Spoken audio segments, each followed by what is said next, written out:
Today, we're speaking with David Singleton, who's a partner at the Socius Group in Dubai. He is an incredible transformative leader, coach, mentor, and inspiring business leader who brings brands to the Middle East and also helps coach leaders around the world. We're so grateful to have you, David. Thank you so much for being Oh, here. hi, Suzanne. How are you today? I'm well, thanks. How are you? Amazing. Thank you so much. Thank you for inviting me. This is a real treat. Oh, we're so happy to have you, David. I think the last time I saw you, we were speaking together on a panel, right? I believe it was on collaborative tourism, The Arabian travel market. That's right, the Arabian travel market. Yeah, and that was an amazing panel. And how have you been? Really, really well, thank you. Uh, because I am an optimist, and yes, I am great, And it's I think in the 10 months or however long it is since that panel we were on, so much has happened, hasn't it? It really has. So much has happened, but at least it's all on the up and up. It's looking more positive. Things are starting to open up now that there are the vaccines. So, how are things in Dubai? Well, things are good. When I compare ourselves with some other parts of the world, we're in great shape. The leadership have been determined from the get-go to make this one of the safest places in the world. And they locked us down fast and furious, like you wouldn't believe. Boom, we were locked in, and which was fantastic. And albeit hard at the time, of course. But now, where are we now? We're in the middle of, we're beginning of March 2021 now.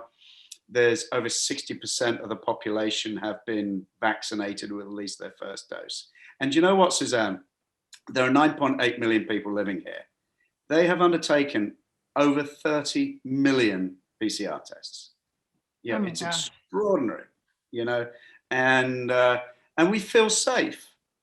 We're allowed to go out. We can go to the coffee houses. We can go to restaurants. We can socialize. We can head to the beach, and we can do all of that because this is a very compliant community here. If we're asked to do something, we just do it. There isn't any arguing about it. That's great. That's great. Yeah. Well, I'm glad you're doing so well. And if anybody's going to thrive under these conditions, it's you, David. For those of you who don't know David Singleton, he is really a catalyst for positive change, whether it be a business or, really someone he's coaching. Because David, you're really a mentor and you're very proactive in helping people figure out how to do the pivot that everyone's being asked to do at this difficult time. Because I don't know how you got this secret sauce really, but you're very good at figuring out ways to help people see the positive and see a solution. Talk to us a little bit about your journey, David. Tell us how you got into this wonderful role of being such a mentor and a coach. Well, thank you.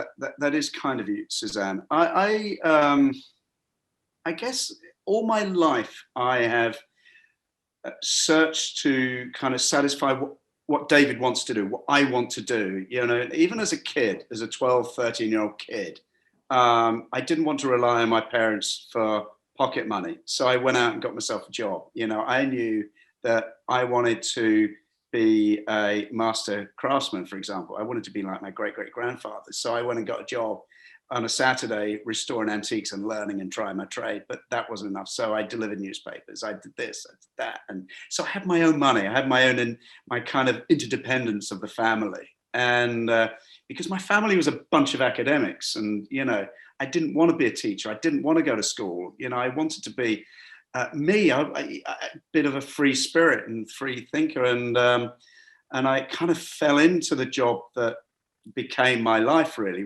which was hospitality. I needed a job, and what was I going to do? And I ended up working in a 5-star restaurant that I'd never been into.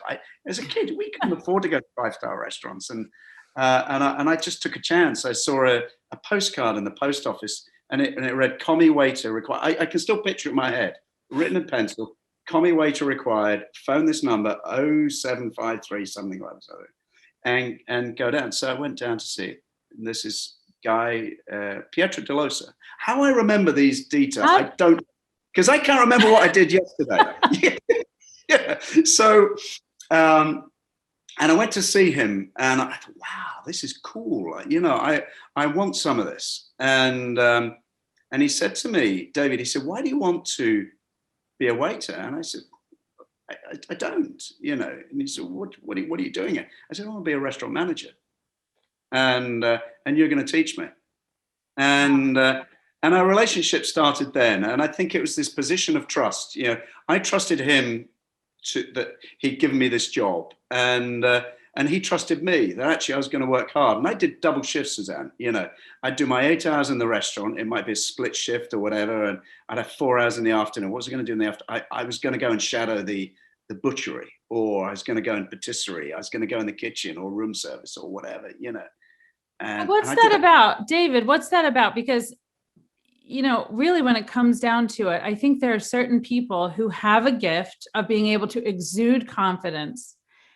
And people understand that you're going to make things happen even before you realize it yourself. I mean, I know myself, there was a job that I was up for recently after I graduated. It was a government job, and I wasn't qualified to work in the government. I didn't have government experience. And I met the HR person there, and he said, I know on paper you're not qualified to do this job, but I know you can do this job.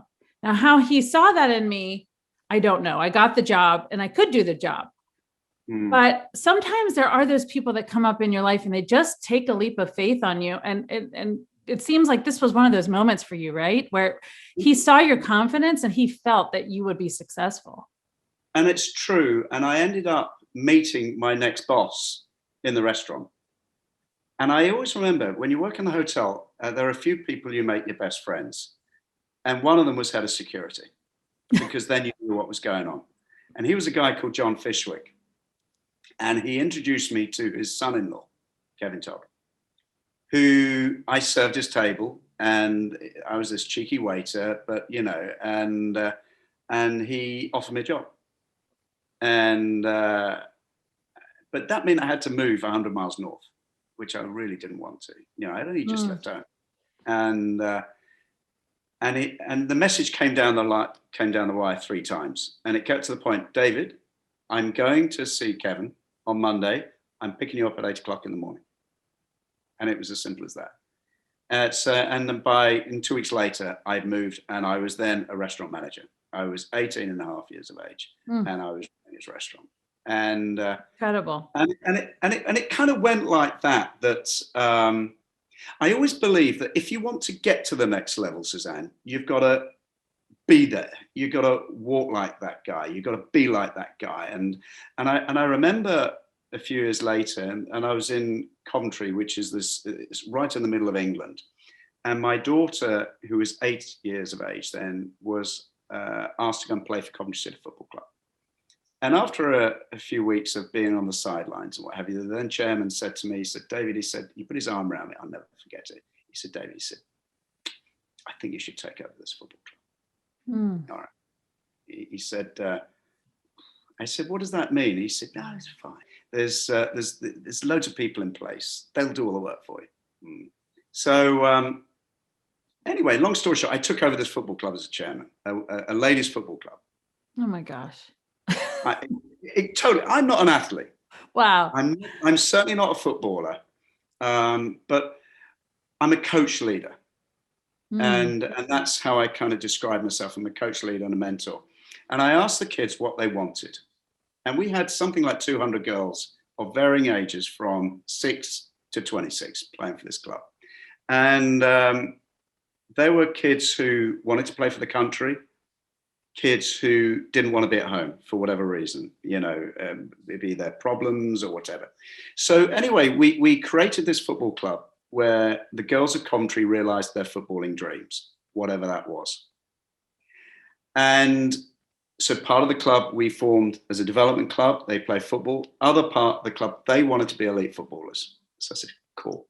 We were 10 divisions from the top. And so I introduced a program called Think Premiership. And everything was about being a Premiership footballer. So if you want to be a Premiership footballer, You've got to think like one. You've got to behave like one. You've got to walk like one, talk like one, play like one. My job as a chairman was to make sure they had the best physiotherapists, they had the best sports science, they had the best coaches, they had the best football fields, they had everything that enabled them to be Premiership footballers. Amazing. And systematically, year after year, we got promoted until we were the Premier League champions of England. And we did that. And it was an extraordinary experience, and it wasn't without its troubles at all. We didn't have sponsors. This was at a time where women's football really wasn't supported in England. In America, it was the fastest growing sport, fastest growing participative sport in America. And why couldn't we be like that? I had to go and bang on the doors of the FA, and speak to the chairman, come on, support. But now actually, this season they turned professional. And the girls that are coaching that football club now are the girls who were there part of that team when Katie was a footballer at 8 years of age. They've done the full thing, because what we did, and I do liken the world of football, or soccer as you call it, to that in a team environment in the workplace, because what I did, it wasn't just about playing football on the field, about how good we can tackle and all the rest of it and save a ball. This was about working as a team, being a leader on the field of play, looking out for your people. You had to be instinctive. I knew as a waiter or a restaurant manager, if I took a plate off the table and I just did that, someone would take it off me. I didn't take my eye off the guest, and it was that instinct that I created on the restaurant floor, that there was always somebody. I knew that if I backheeled a ball, my left winger would pick it up and take it down the side and score the goal. And it's the same in the restaurant, that I use that level of instinct. And I don't know what it is, Suzanne. People trusted me. People empowered me. They empowered me to make decisions. And they believed in me, I think. And I was put in positions because I would always work hard. And I was always, several times, I was always the B plan. I was never the A plan. So I knew that if I wanted to convert myself to the A plan, I needed to find out what it was that I missed first time around. And I still do that now. And I help other people like that now. Well, it sounds like you're collaborative. You want to win as a team. You want to win, and you want the best for others around you. I mean, that was evident after we spoke together on that panel. I could not believe, David, of all the people I've met around the world, you were so giving freely of your time and your energy to your fellow panelists and to people that you came in contact with right away after we spoke.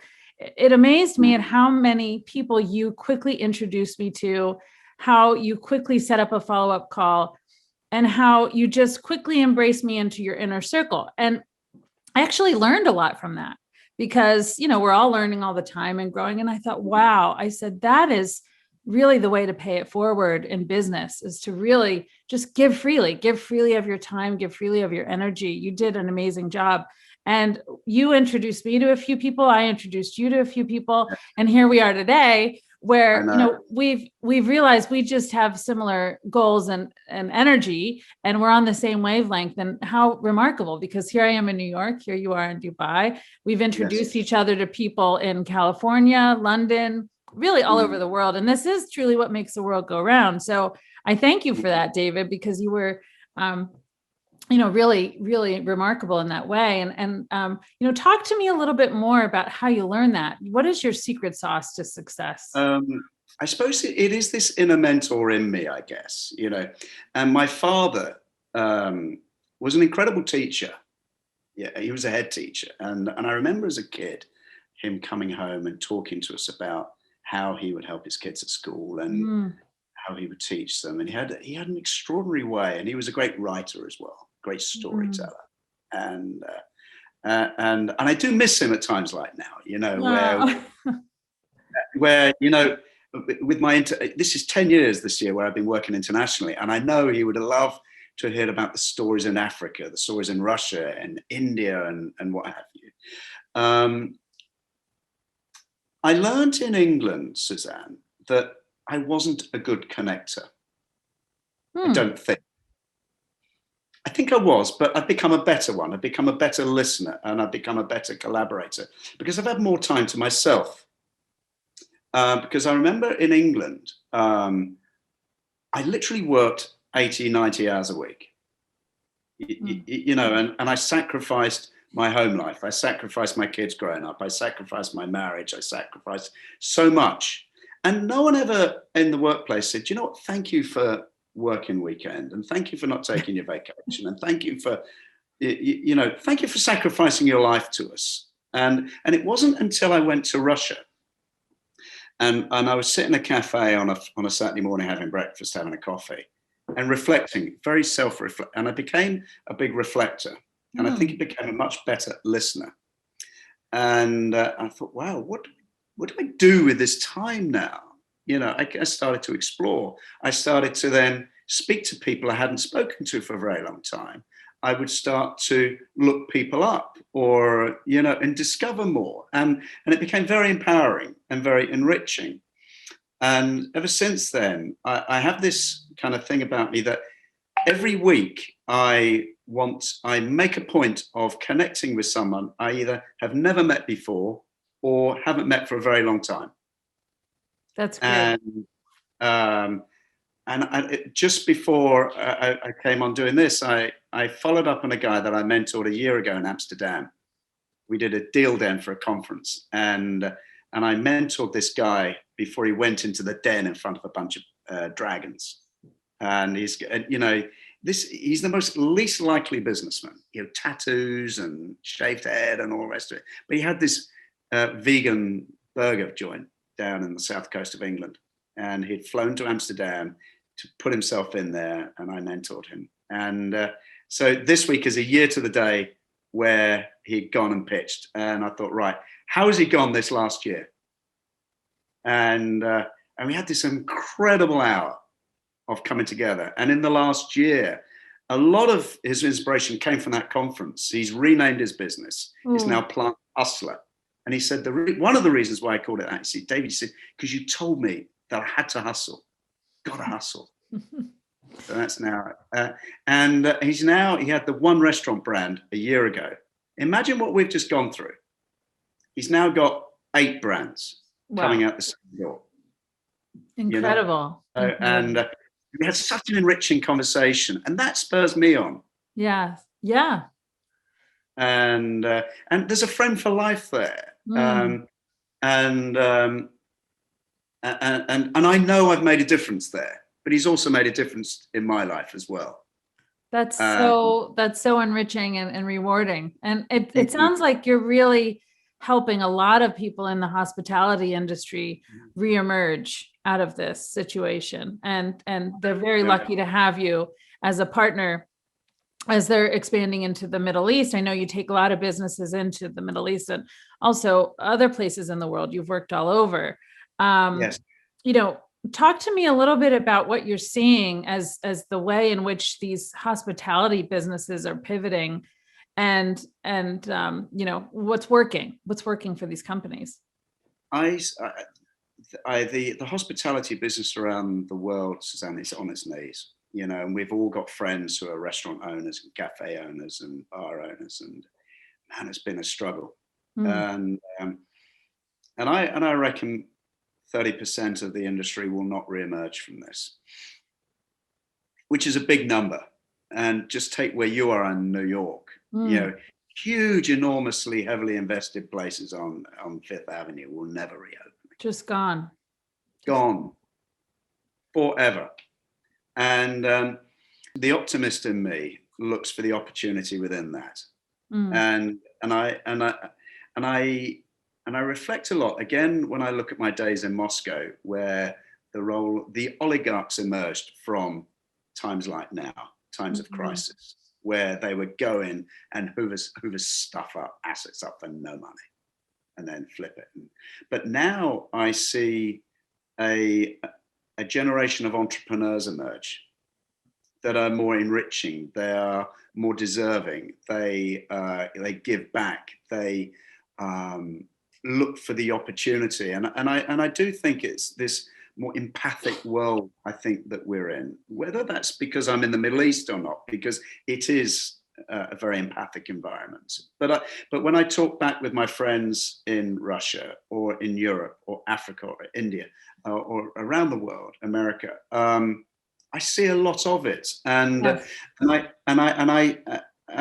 think that the entrepreneur will come out very strong now. They will look to do things for cheaper, better value. They will think more.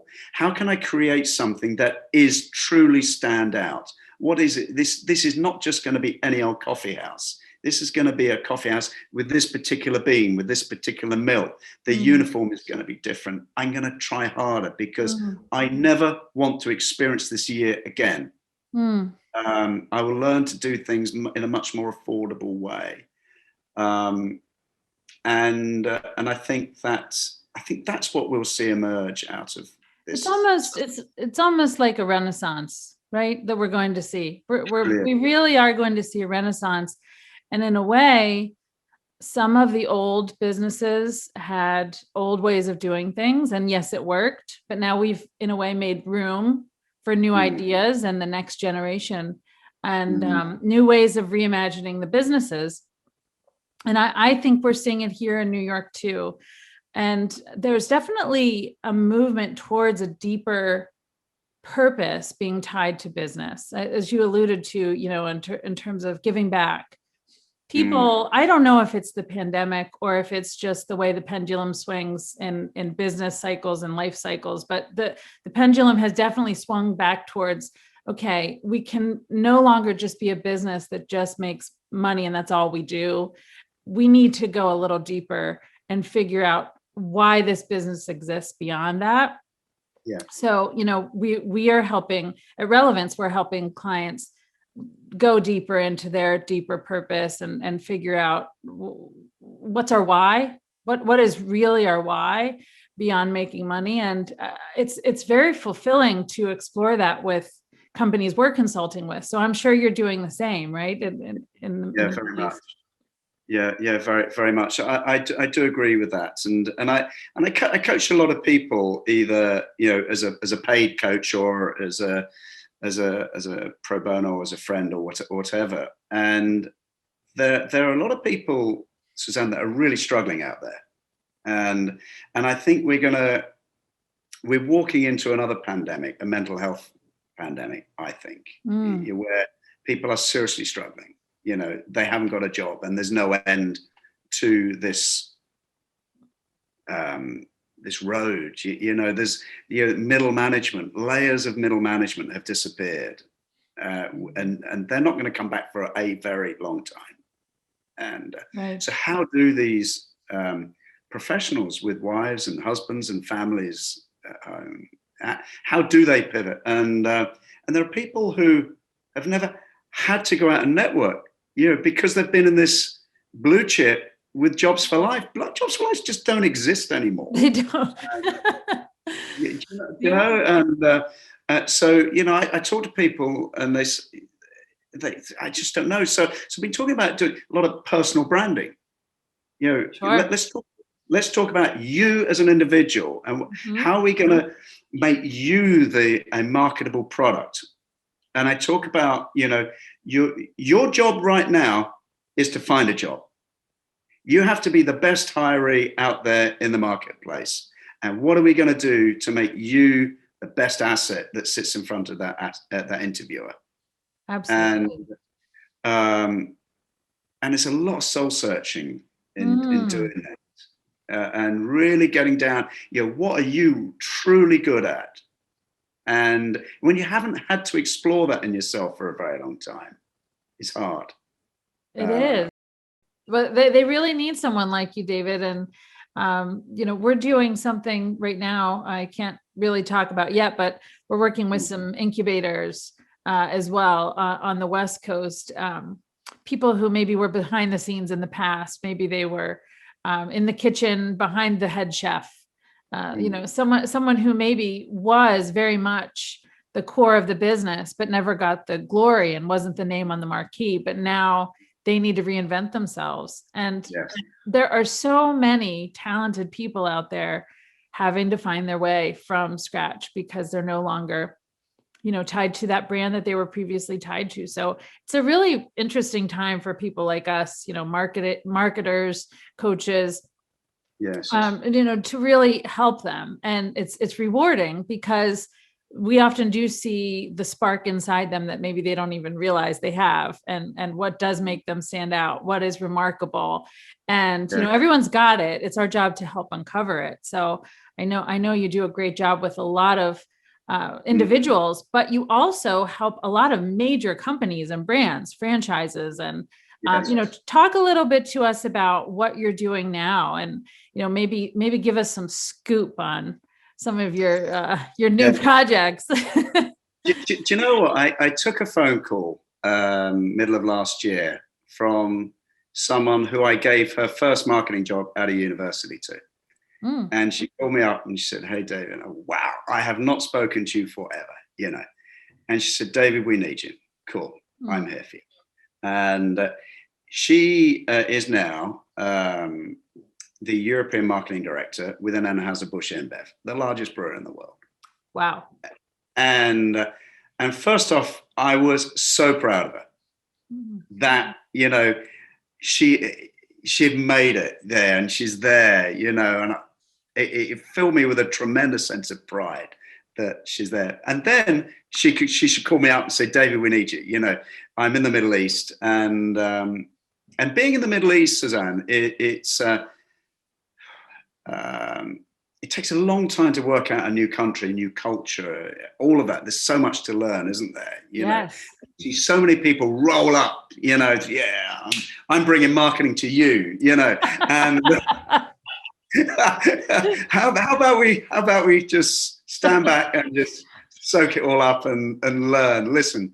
And so I'm working with those guys now in helping them with their market entry strategy to the Middle East, with their global brands, Budweiser, Hoegaarden, Vista Corona, and taking their brands and making experiential destinations out of them. Product is here, but making brand spaces with them. And so they asked me to do quite a big piece of work on informing them of what really is happening on the ground in the Middle East.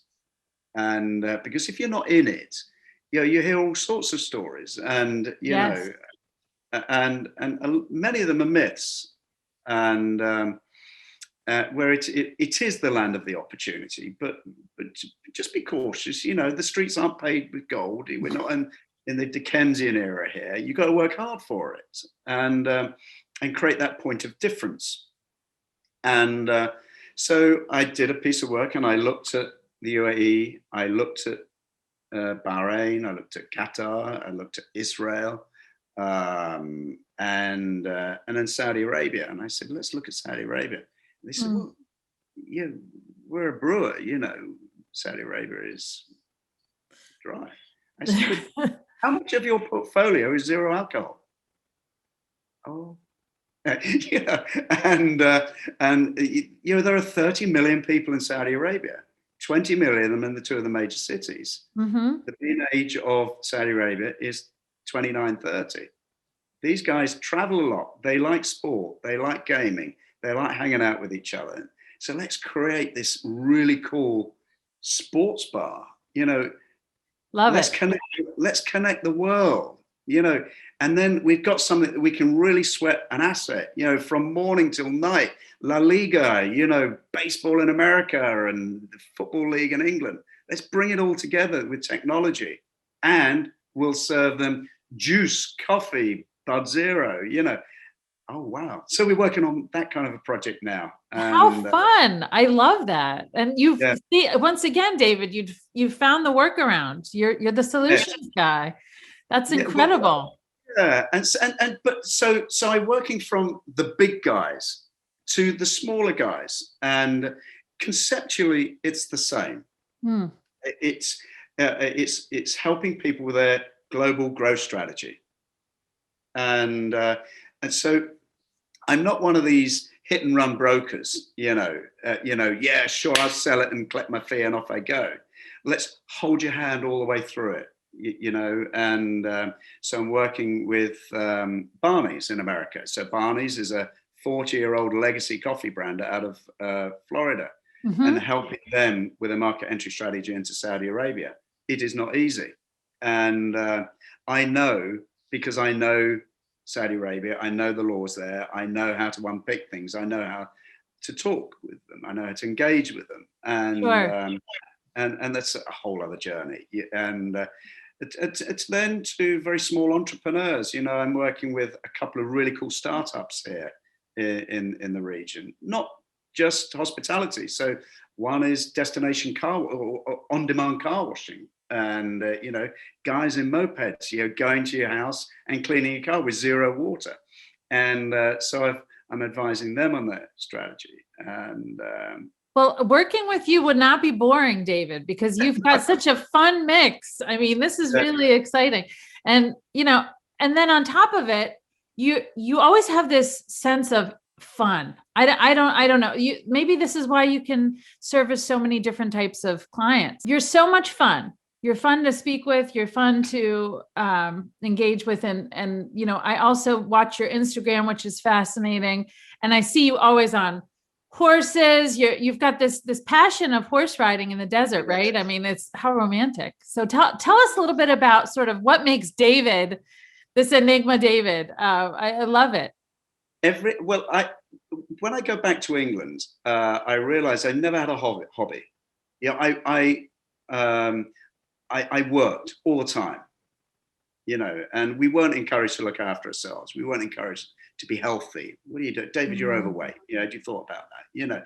And listen, have the weekend off with you. So anyway, when I took my check and left that company, which was the longest and most fabulous apprenticeship which I ever did, and I set up my business called Jungle Media, because it's a jungle out there, and my intent was to go out and do what I'm doing now then.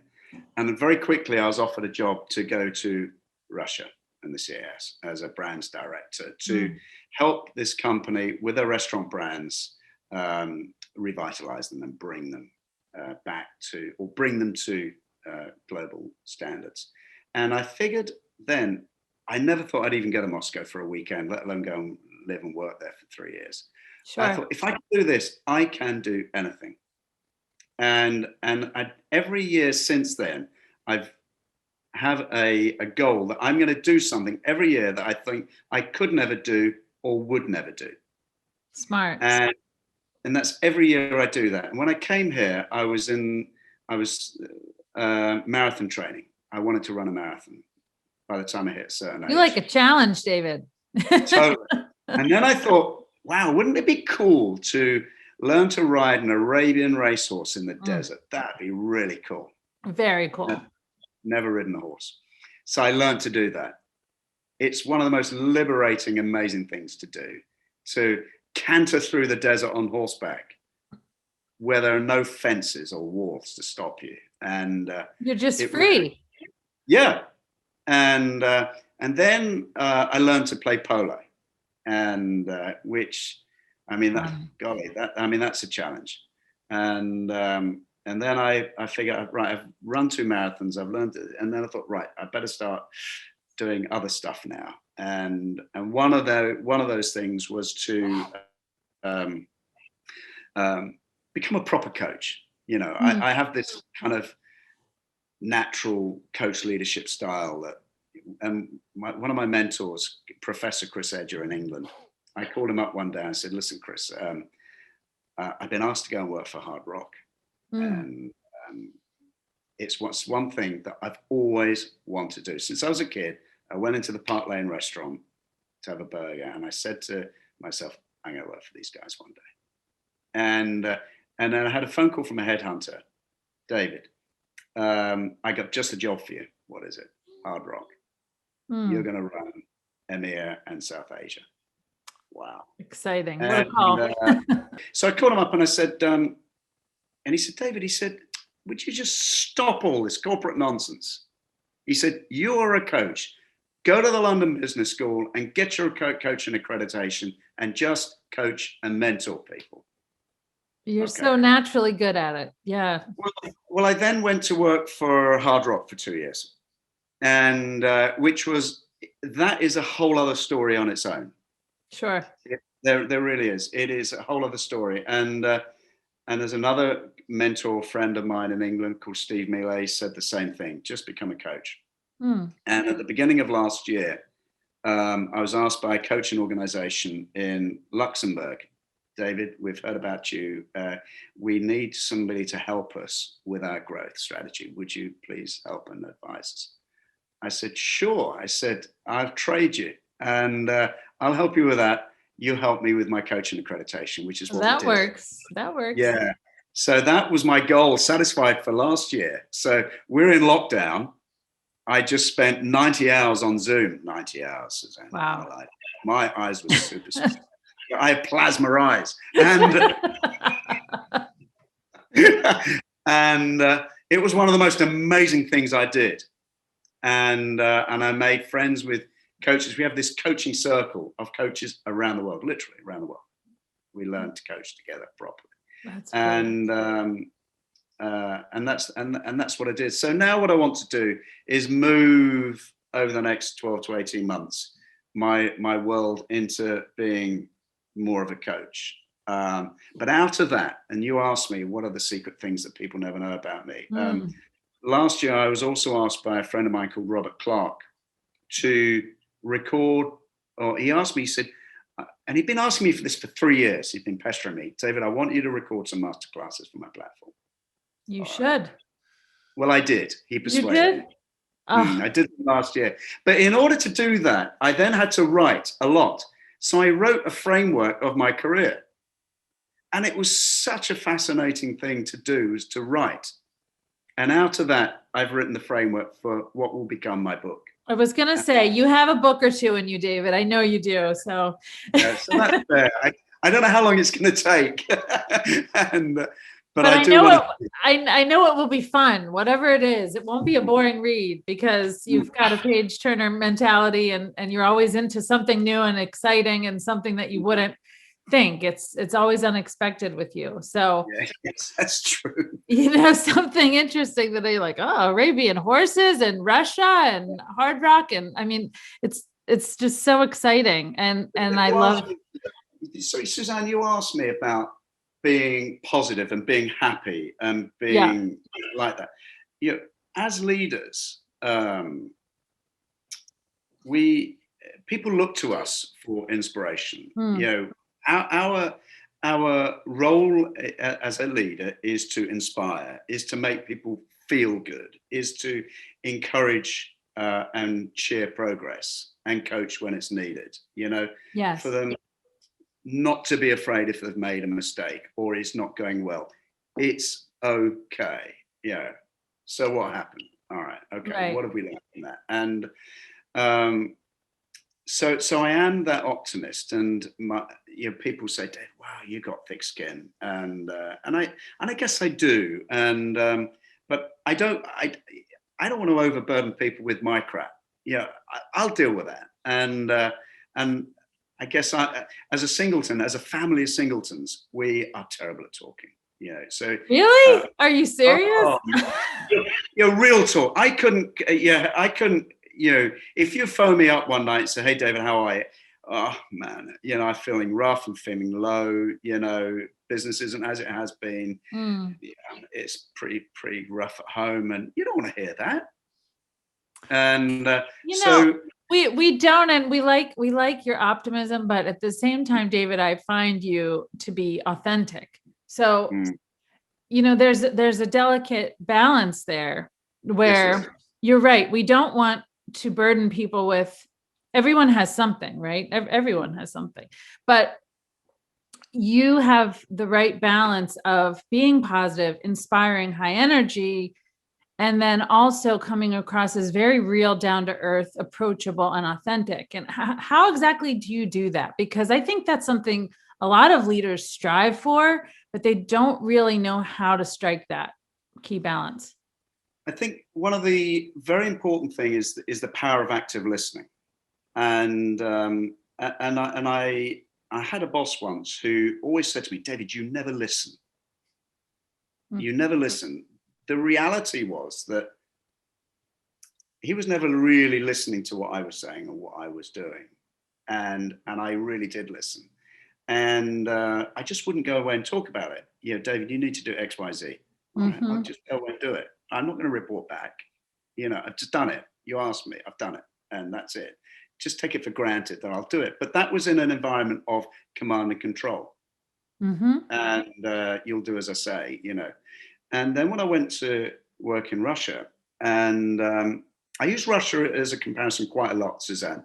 And I was working with a lot of people, or my team were, you know, in the late 20s, early 30s, who a lot of recognition of the Soviet era. They were brought up, you know, and this was serious command and control. Yeah, you know. And I remember one of my brand managers saying to me once, David, said, why do you just keep asking us to do what we're doing? Why don't you just tell us? Well, then you're not going to develop. You know, and it was a real journey for them. But then as you go around the country and you're talking to people on the, you know, managers, servers, waiters, chefs. And so, of course, you got this fancy title. You're the boss. You've flown in on a fancy airplane and you've arrived. And the people are nervous. You know, my first language wasn't Russian. Theirs certainly wasn't English. And they want you to know stuff.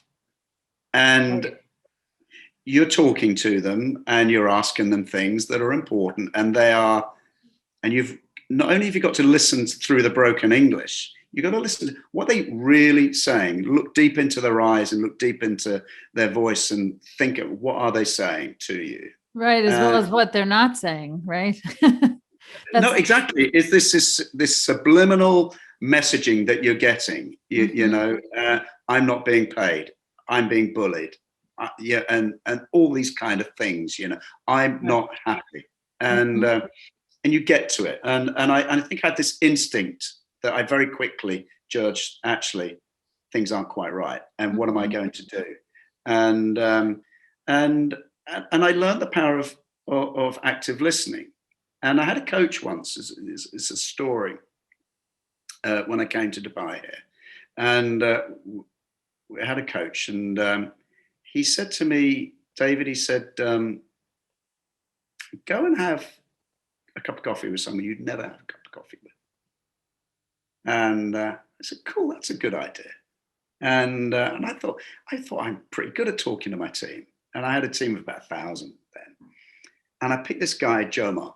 He was a barista. He's this lovely smile and always willing to work, always do anything for you, but never stop to chat. And I always wanted to learn what was it about him. And so I said, hey, Joma, I said, let's go grab a coffee sometime.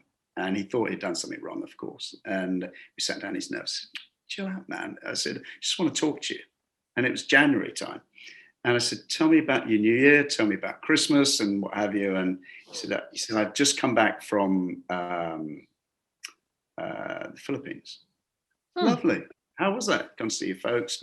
Yeah, he said, I just took my baby back and to live with my parents, which is not unusual in this part of the world.